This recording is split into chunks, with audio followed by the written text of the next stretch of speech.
Hey, good afternoon, everybody. Thank you for those joining in remotely and for everyone who's come to partake in the pizza.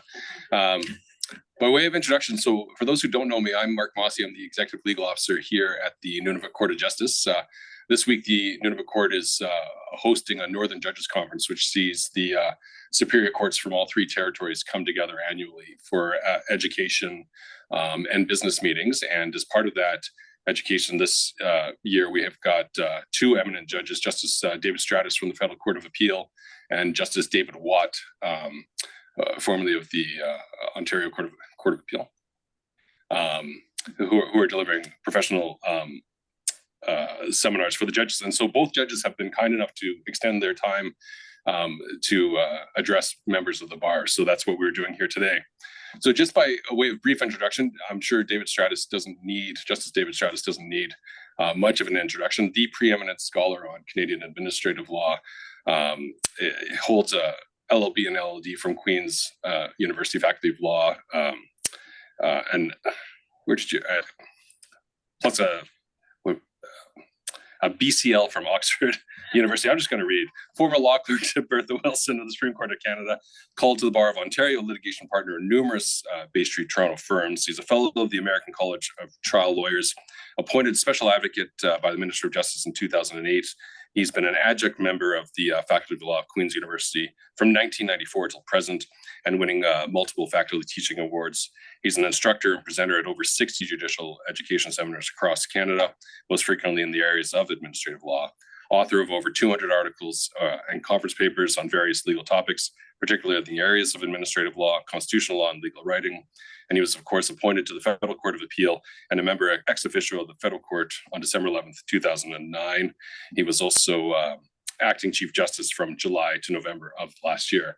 But as impressive as all that is, I can speak from personal experience. He's even more generous and impressive with his dedication to legal education and fostering young lawyers and to make them who they are today.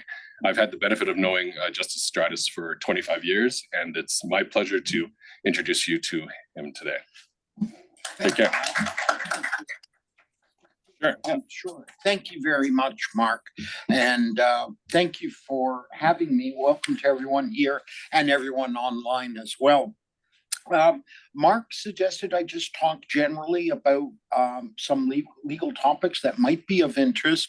Afterward, I'm really happy to take questions. As judges go, I tend to be more on the spectrum towards openness. So if you've ever wanted to ask a sitting judge something, I'm all too happy to try to answer for you. I thought today I'd talk about two topics. One is a topic that many judges do talk about, but I have my own take on it. So I thought I'd offer it to you today. And that is on the issue of persuasion. What actually causes judges to do things in your client's interest? It's a well-worn topic, but I hope my particular take on it might strike you as a little different. And then afterwards, I thought I'd talk generally about the state of the judiciary. We live in tremendously interesting times. Some say democracy and its institutions are increasingly under threat. And I'd like to say just a couple of words about Canada's judiciary and where we stand today. Just to preview that a little bit, I think we're at a very important stage within the judiciary, and we might need some changes about how we relate to the public. What used to work long ago is by no means assured of working in the future. First to persuasion. We talk about it a lot, but do we really know what it is? I think it's useful to do a little bit of a deep dive and talk about it with more specificity, even perhaps a little scientifically. For this, I draw on my heritage. I'm 3/4 Greek, and the Greeks nailed this long ago with their famous philosophers and speakers. Persuasion, they used to say, is at 3 levels, and I think this is genuinely true. The first is what I call legal or intellectual persuasion. That's the play to the intellect, to the head. This is really answering the question in the courtroom, who on the law and the law alone ought to win. It's strictly logical and rational. And this involves identifying the statutory provisions, the relevant case law, and marshaling them in support of your position. When I graduated law school and in the early part of practice, I thought this was the most important part of persuasion. It's not. The second is what I like to call emotional persuasion. It's the play to the heart.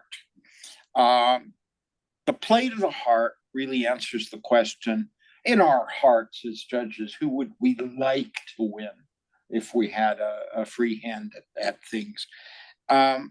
This, as you might appreciate, affects sometimes our findings of fact. It certainly affects whatever discretion we're given under legal tests. We have elasticity under some tests and can sometimes allow our heart to have voice and benefit someone or disadvantage someone, depending on how things have gone. What sort of techniques trigger the play to the heart or emotional persuasion?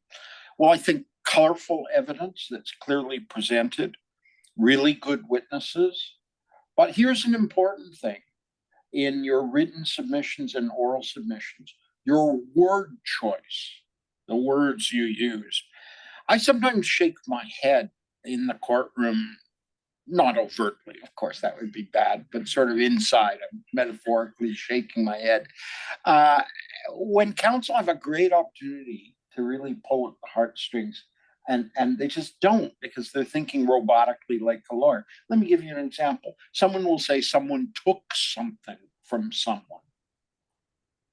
That works. It certainly has the virtue of being clear. But if you have the evidence on this, why not introduce a nuance? X pilfered something from B. Pilfered is a delicious word. It has nuance. Too often as lawyers, people in the courtroom are being very antiseptic and objective, and they think that will play well to the bench. Well, it would be fine if we expected you to be neutral, but we have an adversarial system, so go for it. Online are thesauruses. That's the $5,000 word for synonym generator. And if you're drafting a submission and you have a plain vanilla word, go to this site, see if you can punch it up a bit. You have to stay accurate, but certain words have more of an emotional oomph than other words. You know, as an advocate, many of you will know this, particularly the more experienced ones, when you do this right, there's nothing better, more professionally rewarding, when the judge plagiarizes your words and puts it back to you in reasons for judgment. That's, I think, the equivalent of sort of a slam dunk in basketball for a lawyer when you've influenced the judge so much that they have actually stolen your thoughts and words and spat it back at you. That's terrific. Judges are the only people, it seems, that can plagiarize and get away with it. You do it in a law school or university, as you know, and you're in deep trouble. Another tool, other than great word choice for emotional persuasion, is what I call the technique of juxtaposition, or viewing facts in context. Sometimes people just say what the facts are, and that has the virtue of clarity. But if you really want to pull on the emotional feelings of the judge, put things in context. So for instance, if you're talking about your client, you might say, we did Y, they did X, X not as good as Y. So in terms of the moral weight, you're actually in a better position than the other side. Another variation of this is in the case of bad facts. You know, a lot of people don't know how to manage bad facts. good way to do it is say, yeah, my client did X, and that was a bad thing. But my client also did Y, and that's a good thing. So that's juxtaposing bad with good. My favorite as a lawyer, particularly because it was darn adversarial, is to say, my client did bad, but look at what the other side did. Cases like that I often had. I used to call them races to the moral gutter. Who is the lowest in the gutter? My clients always got themselves in trouble. But you have to understand, even though you may be representing a client with bad facts, there are ways you can lessen the blow of bad facts or make your adversary in the courtroom look worse because they're even worse in some respects. So I call that juxtaposition or viewing in context, and it works rather well.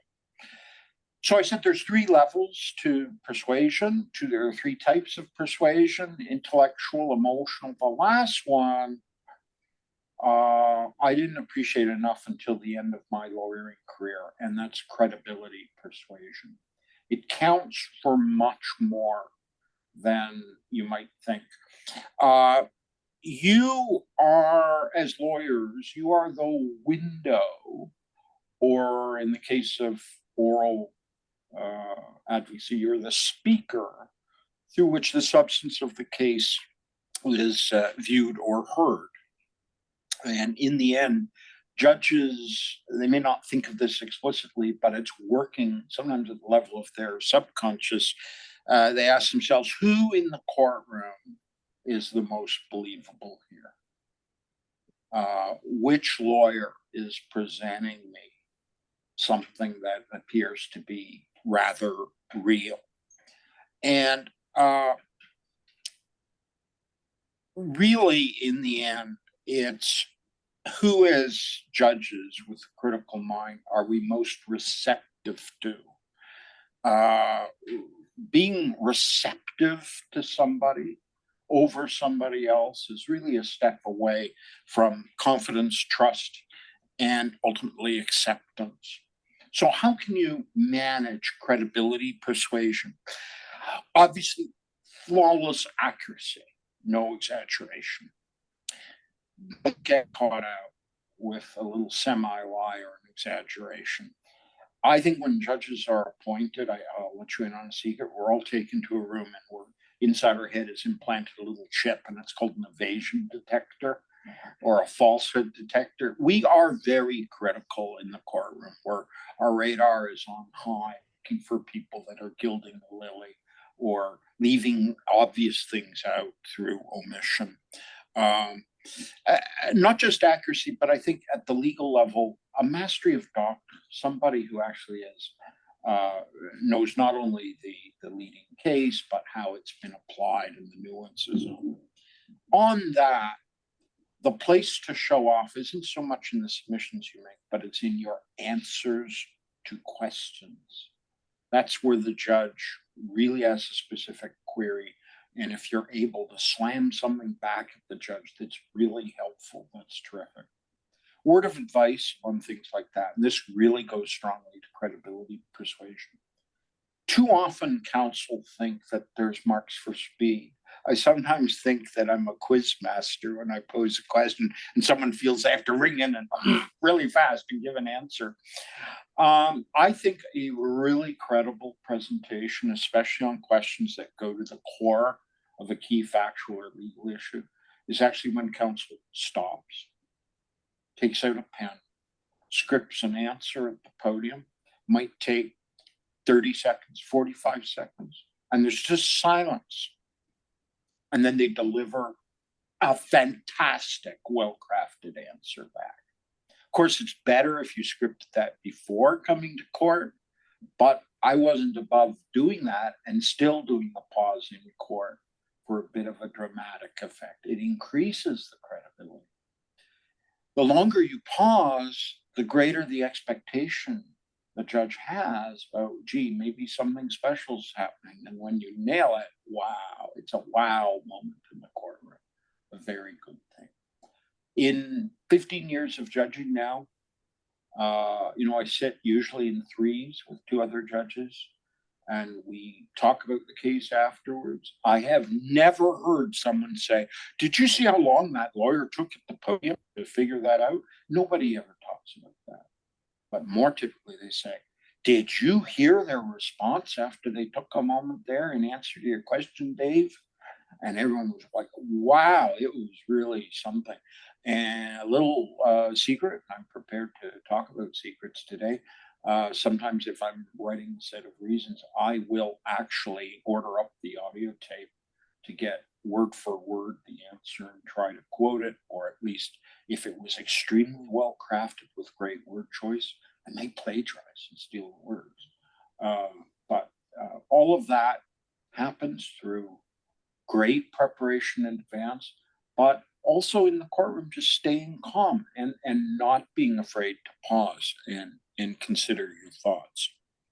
You know, that's on major points, but even on small points, I think just a pause of a couple of seconds, no more than a couple of seconds, can sometimes change your answer in the courtroom from blurting something out to delivering a composed answer.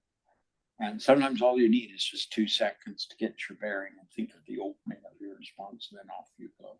So, unlike radio, where dead air is fatal, in the courtroom, I think dead air is really, really smart.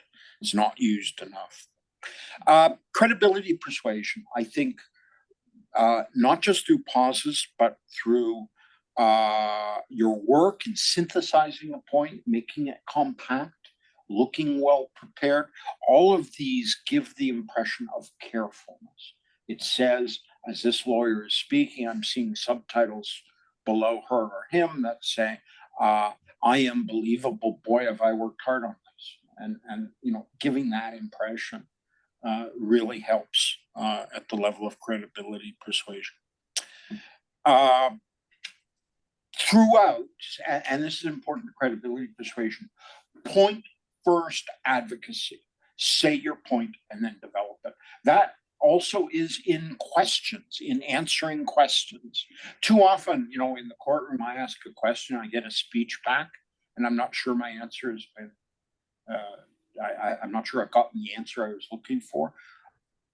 In that situation, the first words out of your mouth should be yes, and, or yes, but, or no, but, or no, and let me explain.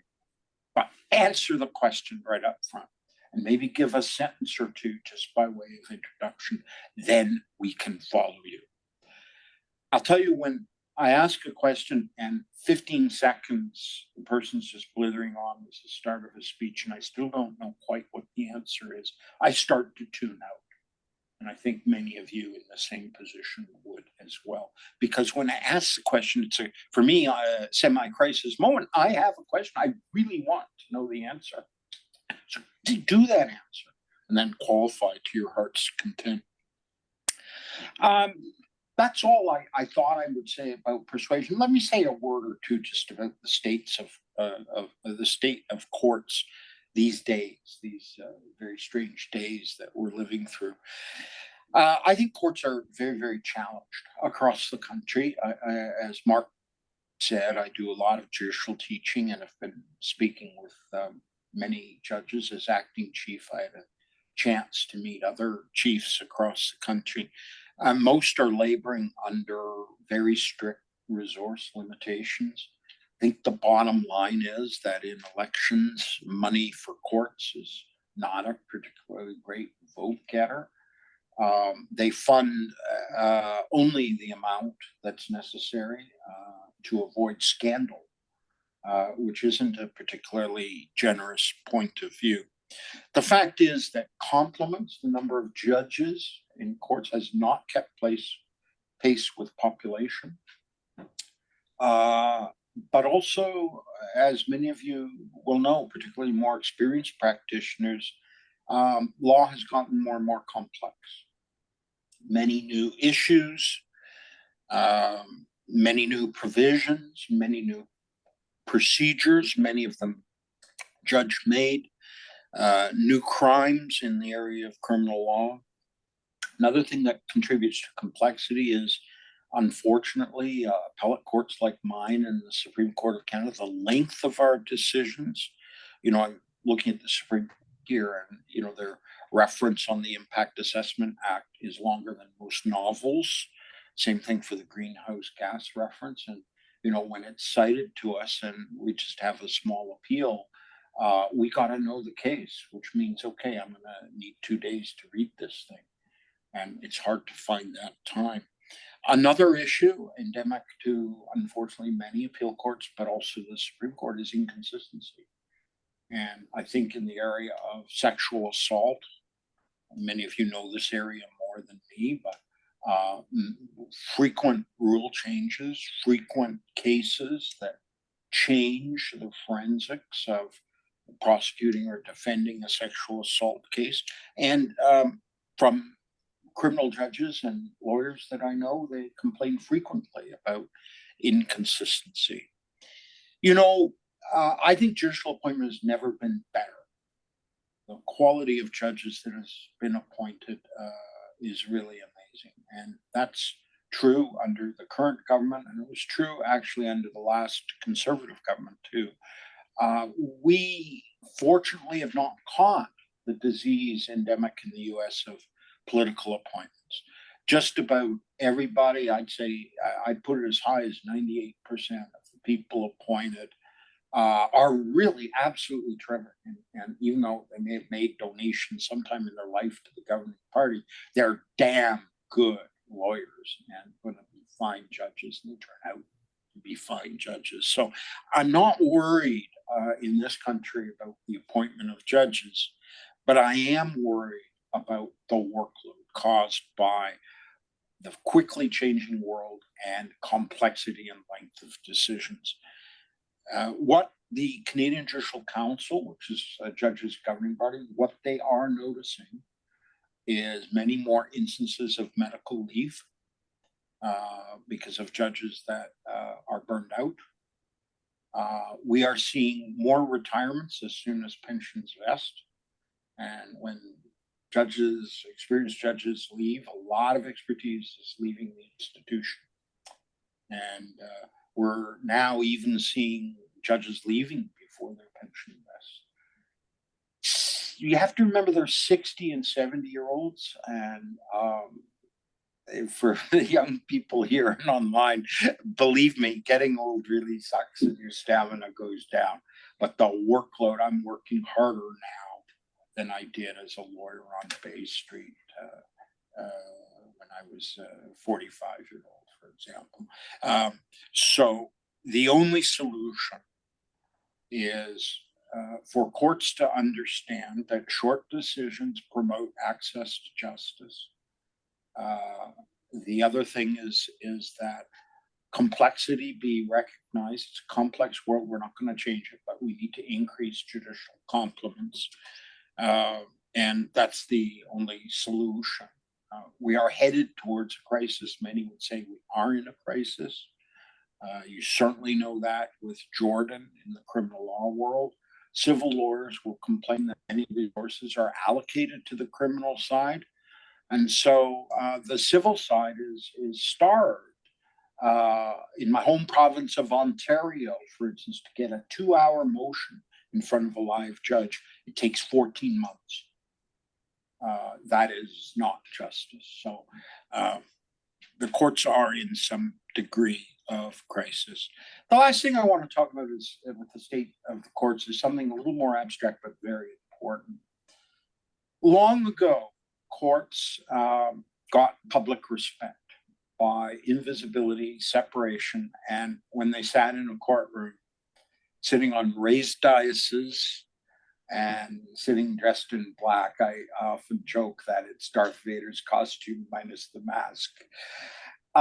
Things like that used to work to get public confidence. It engendered a sense that the person deciding the matter was somehow separate, apart, and wise. That no longer works today.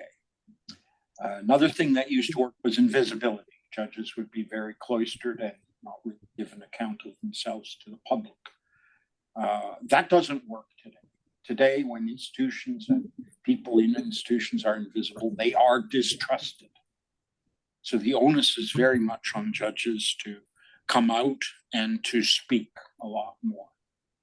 Some courts have tried things, and I compliment them for trying things to connect to the public. The Supreme Court, for example, has a mascot, which is interesting to try to connect with school children, that sort of thing. They've also developed certain regalia, like a court flag, and they meet with groups visiting and attend and show these meetings on Twitter and so on.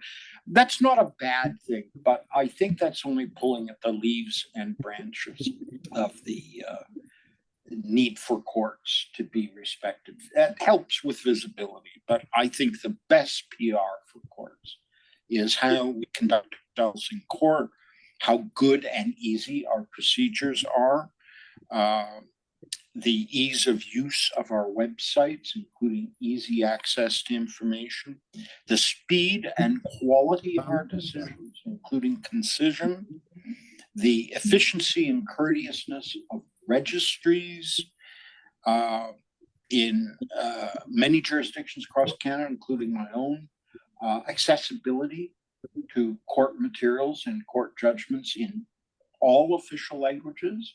None of it, I'm reminded to say all, because in fact there are Indigenous languages at all as well, which have to be used to connect with the public that courts serve. In short, I think courts need to pay more attention to what businesses call the customer service side of the operation. To that end, we've done some things in the Federal Court of Appeal that are interesting, and we've just begun this task. One is a really interesting registry committee where judges meet with the registry officers that serve the public. Conversation is two-way. It often consists of brainstorming about how to serve the public better, also brainstorming about what's working, what's efficient, and more importantly, what's not working, what might be improved. That committee has really, in many ways, transformed our registry. A recent academic from the University of Alberta, and here I'm in full boasting mode on behalf of my court, his name's Gerald Kennedy, and he described our registry as the beloved registry. And that's based on a survey that he conducted. I think that's a product of our devotion to public service and the creation of this particular committee to try and figure out how to make our operation that much better. To make courts better at customer service, of course, they need funding. And all courts are kind of starved at the end of funding these days. And it becomes more and more of a crisis as the world gets more and more complex. And to that end, an open question that I'm not going to answer, it's a little controversial, but should judges talk much more frequently and much more loudly about court funding? I think the traditional view of courts has been that lawyers and others will speak on our behalf. But the truth is, and I'm not blaming lawyers, but all constituencies are primarily concerned with their own problems and their own busy lives. And nobody really out there very often is going to ride to the rescue of somebody else like the courts. And the day has probably come that courts are going to have to break new ground in terms of piercing the public square and announcing their needs in very stark terms to the public. That day may be coming. That's all I have to say about the state of courts. I think the news is generally good. A very professional, tremendously hardworking, well-trained judiciary. We are so lucky in this country to have it. We need only see some of the more lurid things we hear about courts south of the border. None of that happens in Canada, thank goodness for that. But the world's changing, and with it, I think courts and the supporters of courts, in particular lawyers, have to change too to cope with these challenges in the future. That's all I have to say today, and I would welcome any questions, not just about what I spoke about today, but if you've ever wanted to ask someone like me, a judge like me, something, and it needn't be on today's topics, I'd be happy to help. Thank you very much.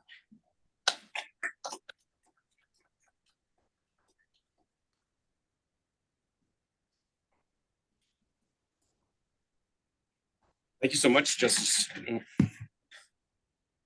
Thank you so much, Justice Stratus. Is there anyone online who has a question that we can facilitate?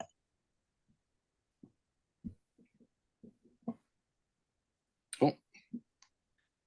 So is that Marlene? Yes, it is. Hello. Go ahead, Thank Marlene. you. Thank you so much. I'm currently in Whitehorse, Yukon. I'm a member of all three northern bars.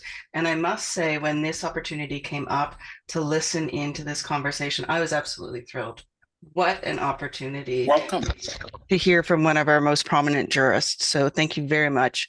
For context, I'm General Counsel with Justice Canada in the Northern Region. Wonderful. And I was going to ask you a question about justice in the North. And of course, I mean, small j justice, not large j justice. And that is that for your court, there is little opportunity to physically be present in the North to conduct cases. In fact, the last time that the federal court trial division was in the North was October on a case that I was involved in when Justice Fable came up to Iqaluit. It doesn't happen very often that any of the federal courts sorry, I'll just fix my light here, come physically up to the North. And I'm wondering what your court's perspective is, or perhaps your just personal perspective on justice in the North and Northern issues, and what the court has been or is hoping to do when it comes to addressing Northern legal issues that are of significance, and many of them are quite unique. And I'm thinking here of for example, modern treaty implementation. So whatever you have to say on that, we'd love to hear it. Certainly. First of all, we do travel to the North. We have a panel coming in the fall to Yellowknife. The truth is, though, and I've also sat in your hometown of Whitehorse, only once. And what a spectacular place it is. I'm going to come back for tourism purposes. It's a terrific spot. I must say, though, that we do see northern cases, but the counsel involved usually travel south. They prefer to travel themselves to a center like Vancouver or Edmonton, for example, or Montreal. Sometimes some Nunavut cases are tried in Montreal or even Ottawa. And it's really a function of the clients and the lawyers choosing. In our system, when the written submissions are in, we call them memoranda of fact and law. When they're filed, the last document is called a requisition for hearing. And the parties try to fill that out consensually. And one of the things is the location of the hearing. And we would love to travel north. As a matter of fact, I know who the panel is in the fall going to Yellowknife, and so do the other judges. And they're very jealous of the three that get to go, because it's a fascinating place that we don't get to go to very often. So in answer to your question, we would love more northern cases, and we would love to travel there, but frequently the council comes south. Issues relating to the North, I'm going to take that back to our education committee.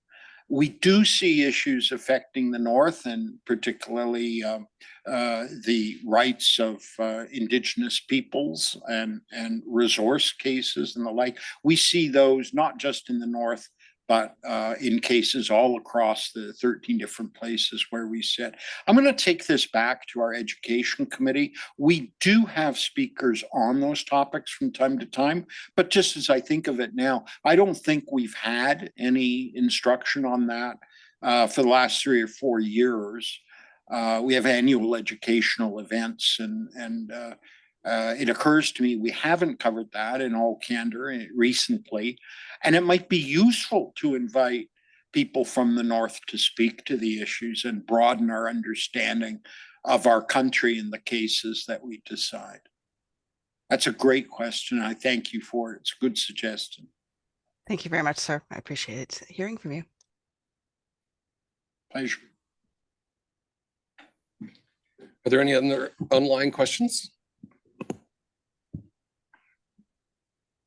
Anything at all. Don't be shy. Is there anyone in the audience who has a question? Yeah. Here. Olivia. Oh, Oh, good.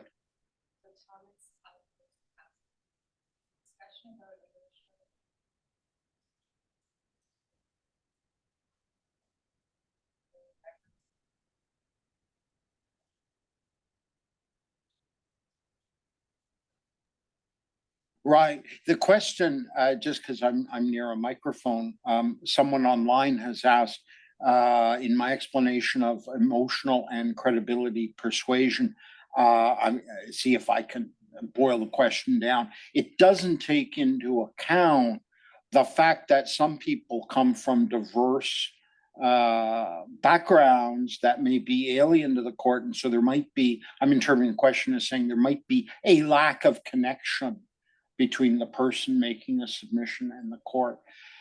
I have a couple of responses to that. First of all, judges now receive a lot of training on diversity and inclusion and so on.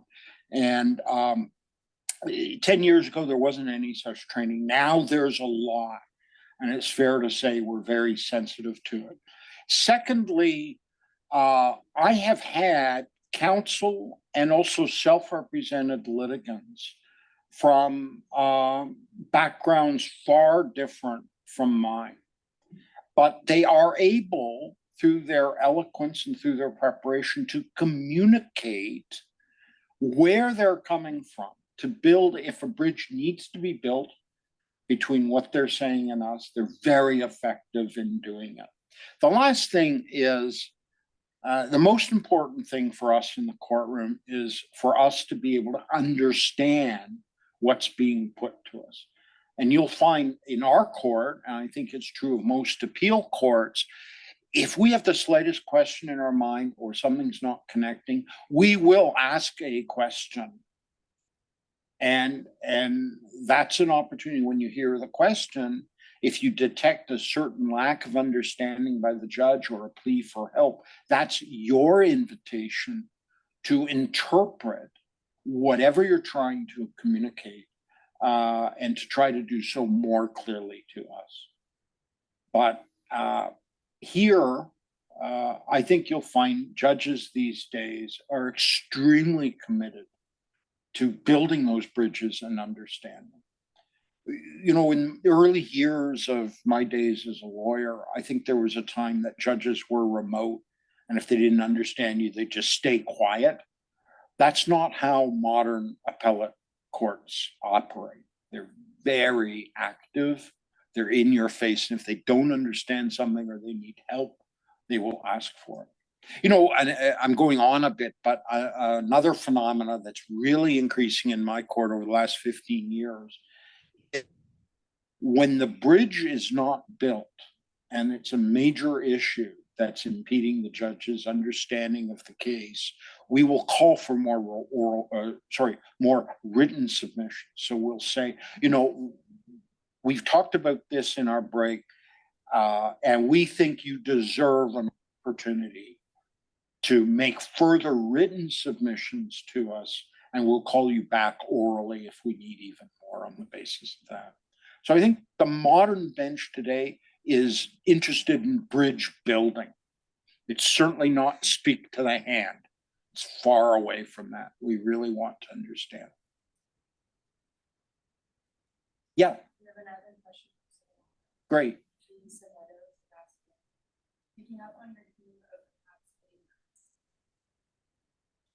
Yeah.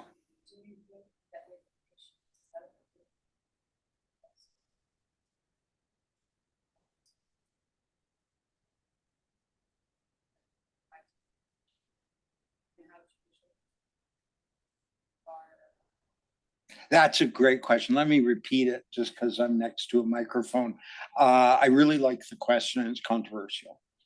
Um, and the issue is, given what we're seeing south of the border and certain ethical issues, I'm thinking here of what I'm reading about Justice Alito on flying flags and other political statements and so on. Given the ethical issues we're seeing south of the border, and we have ethical issues in Canada from time to time, and we have a disciplinary body, the Canadian Judicial Council. I think the question is generally saying, should there be more openness so the public can see how discipline rolls in Canada? I'll point out, just as an illustration, Justice Russell Brown, as we all know, was embroiled in disciplinary proceedings. And there's 5 stages of review by counsel in a disciplinary matter, and very little detail was disclosed during that process. Now, this is my personal view.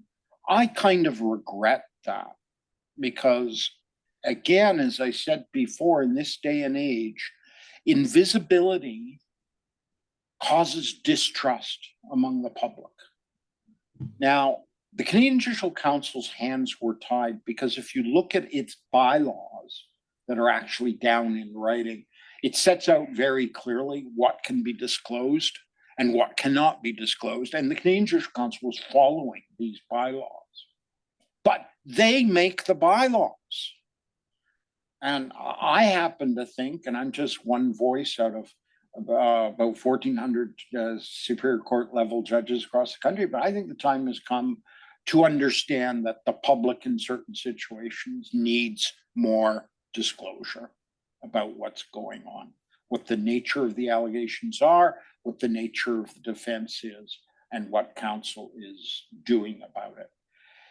Against that, I want to tell you the argument for confidentiality. And the argument for confidentiality is that in a case of a judge who is cleared of disciplinary charges, the publicity can give a black eye that might undercut the public's trust in the judge to adjudicate significant matters. That's the argument on the other side.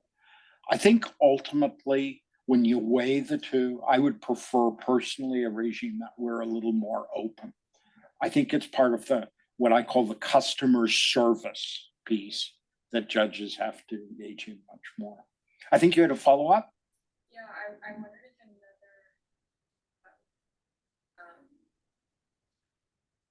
ensuring that the justice system looks robust and credible and not certain actors.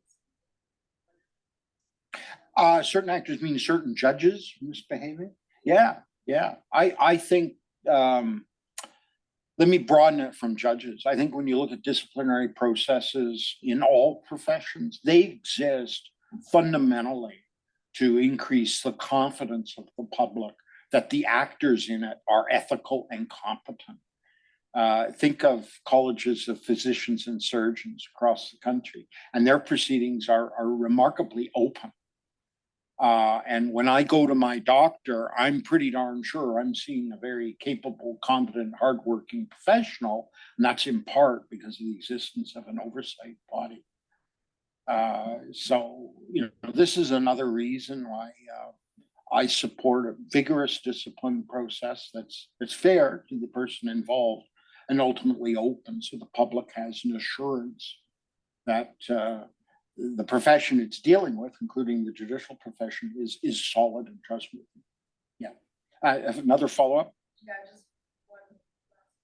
Sure. Because About the which? invisibility of judges. Yeah. I wonder like I think that the service system, the judge being impartial, and Right. judges are more visible. The sorts of proceedings are more transparent. It might what people worry about. Yeah, the question, I'm again paraphrasing it just for the benefit of people online.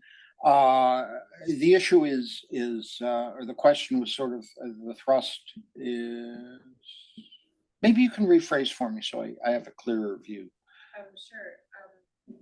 in terms of, I wondered about your argument for why, better for judges to be very visible. Right. When, thinking of the adversarial system, that's judges need to. Right. I got it. The gist of the question, I think, is my plea that judges and courts be a little bit more visible to the public in this day and age. I'm going to put words in your mouth. It runs the risk of judges entering more and more frays and perhaps being subject to attack or inadvertently finding themselves embroiled in disputes of the day. And the questioner points out quite accurately that judges have to be seen to be impartial and also be actually impartial, and too much participation in the fray can imperil that and ultimately imperil the public's confidence in justice. I think that's a very valid concern, but that is not an argument for staying silent and hidden. It's an argument for being responsible in terms of what you say when you're in a public forum.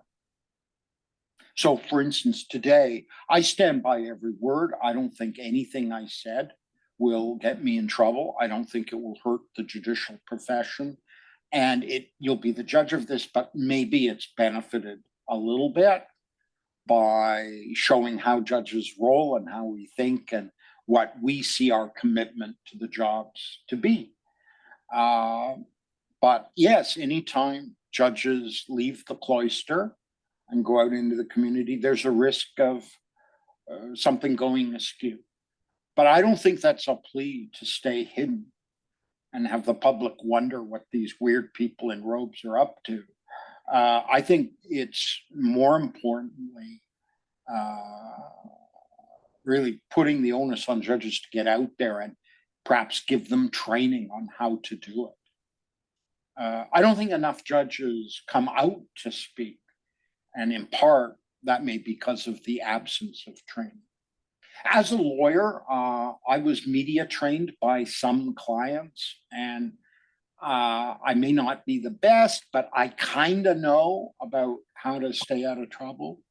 Before I go into any forum and speak, I have a game plan very clear about what I will speak about and what I won't speak about. Some judges are confident to do that, some are not. But I just wish more would speak, because I think ultimately public confidence is improved when judges are visible and people understand them. Question? Yes, sir. Sure. Yeah. So I think you, so I'm Joseph Murdoch Flowers, counsel here. Yes, you too. I think you may have just answered my question, and sticking on the point first approach. The question is, how do you know what you're doing is right? And the reason I ask you that is, in this context, in Nunavut, both as counsel and in the judiciary, we're closely connected to our communities. And so we run into situations where, we know the witnesses, and have those relationships. And so we need to make these judgment calls about whether what we're doing is right. And so how do you know what you're doing is right? In the end, you don't know with 100% confidence, but as you get older, you have more life experience. When you have a history of mistakes behind you, things that didn't go so well, you actually, I think, get a little savvier about how to do it. That's not to say I think I'm perfect. I still will make mistakes from time to time, but I think with time you just get better at it. In the end, nothing is perfect. And I have to, as a judge who's committed to openness and speaking to the public on occasion, I have to balance the advantages against the disadvantages. And I just have made the calculus that the advantages are far, far greater. I'll just throw this in as a footnote. There's no question that when judges are appointed, there's a change in your lifestyle. I like the odd night out at a bar. Before I was a judge, I would join friends and I'd talk loudly in Toronto about the plight of my Toronto Maple Leafs. The odd bit of profanity might have entered the discussion. And I might laugh uproariously as somebody else says something funny. When you're a public official in this day and age, you're aware that everybody has a recording device and everyone has a cell phone that takes pictures. And there's no question that even on a night off when you go out, you have to remember that there's people who might not necessarily be friends, who, you know, might just want to gossip monger or cause other harm and take pictures. And that's something as a public official you're always aware of. But in the end, there's a degree of risk, but I think it's more important that people get the benefit of seeing a judge, see what makes them roll, and see that they're human. I think that's important. Thank you. Yeah. I must say as well that public interactions improve me as a judge. They make me understand the public that I'm serving a lot better. I think when you're cloistered, you tend to objectivize the people you serve. You forget that these are people with feelings, emotions, hopes, aspirations, successes, failures, flaws, strengths, that sort of thing. And I think one problem when judges are cloistered is they tend to objectivize people and forget that people are people, candidly. Yeah. Mark. I was wondering if I could ask a question. So fascinating, maybe it picks up on the invisibility aspect of it, or the cloisteredness of it, or getting out. But is there a fear of straying into the wrong lanes? Like, I mean, we have three separate distinct branches of government, and the role of the judiciary is to adjudicate. And so the role of the judiciary historically hasn't been to advocate or to seek further resources. They speak solely through their judgments. So it's interesting, right? We're in an interesting era of Modern world's changing. when the modern world's changing, but should it, and is it for the benefit? We just in the last year, in terms of judicial compliment, we saw the Chief Justice write to the Prime Minister, and that letter get leaked. And is it the role of the Chief Justice to ask for more judges, or is it the role of the Chief Justice to adjudicate on applications brought by counsel who are concerned about the lack of judicial compliment? Counsel don't bring those applications very often. For the first time in a decade, we have a case, it was in the federal court, about the timeliness of judicial appointment. It's on appeal to my court now, so I'm not going to talk about the case. But that's the first time, frankly, in the whole country, I've seen someone bring such an application. If we don't speak, no one's going to speak for us. The truth is that, you know, we have a very good bar in this country, but it has its own fish to fry, its own interests. And it's very rare that they speak on behalf of the judiciary. I don't feel bitter about that or cast any blame. Busy people are busy people, and the bar has a lot of things to worry about, especially their clients and the legal system generally, and how their clients are being served and treated. Mark, I just think things get to the point where if no one will speak for the judiciary, it might be time for the judiciary to speak for itself, but in a temperate way that allows it to continue to do its job in its lane, as you put it. But there are times, even on a roadway, where you have to move out of your lane to pass. And I think, you know, on the issue of resources and funding, we need to do that. Yeah. Do you have a concern about that, Mark? I'm just wondering if it upsets kind of like the natural balance of things. You know, if the judiciary is then, you know, seen as this alternate legislator who's there advocating on behalf of Canadians to do what's right, to move matters through the courts more quickly, when really the role of a court is to just decide on what's brought before it. Yeah, I think the court has to, in the end, establish its cred in its lane, doing what it does really, really well, increasing customer satisfaction, as I put it. Hence, the registry committee in our court and our work to make the registry serve the public better. We have to do a better job at doing our job. But once you've done that, there are occasions where you need help. for instance, in resources. And because no one else will really speak for you, except in very rare circumstances, you gotta speak for yourself. It's either, frankly, speak or die. And you know, the issue of 24(2) exclusion of evidence and judicial stays under Jordan for unreasonable delay. These are important issues. Those penetrate the public consciousness with the press, but what is often not talked about is the resourcing that causes courts to have to delay matters, and the lack of courtrooms, lack of judges, lack of timely appointments, and sometimes judges just have to talk about it. Yeah. Talk or die. No, I'm just playing. I'm hoping I'm across as the devil's advocate, but like, and I don't mean to be pejorative, but like, should the judiciary care, or should the judiciary just focus on the case that's before it? And I mean, you've got the biggest platform in the country, right? Like a decision coming out of the Supreme Court or the Federal Court of Appeal is always going to receive the top billing or the above the fold in the Globe and Mail. So suppose, I mean, right now our court, 19-person court, including supernumeraries, we're in good shape. We just have one vacancy. Suppose there were 6 vacancies. You think we should talk? That's Or suffer in silence? Those are the two worlds. And I think what I'm trying to put today is there are occasions where you cannot suffer in silence, that you have to talk. Now, how you talk is a big part of the answer. You can talk in a temperate way, rarely, with objective data to support your assertion that you need some, say, funding help. But how you talk is a large part of the answer to bridge the concern that you have. But in this modern world, sometimes there's problems that we have to talk because no one will talk for us. Thank you.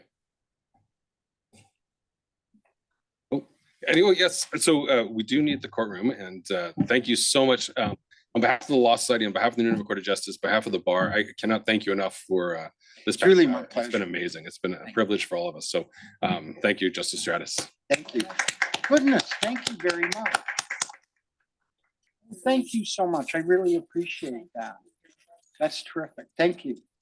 And thanks for everyone online and for everyone who showed up in person. It was perfect. Thanks, Lauren. Yeah, that was amazing. Thank you. Thanks, everyone. I'm going to stick around for a while if you want to chat. I'm happy to meet all of you. Yeah. Thanks, Mark. Thank you.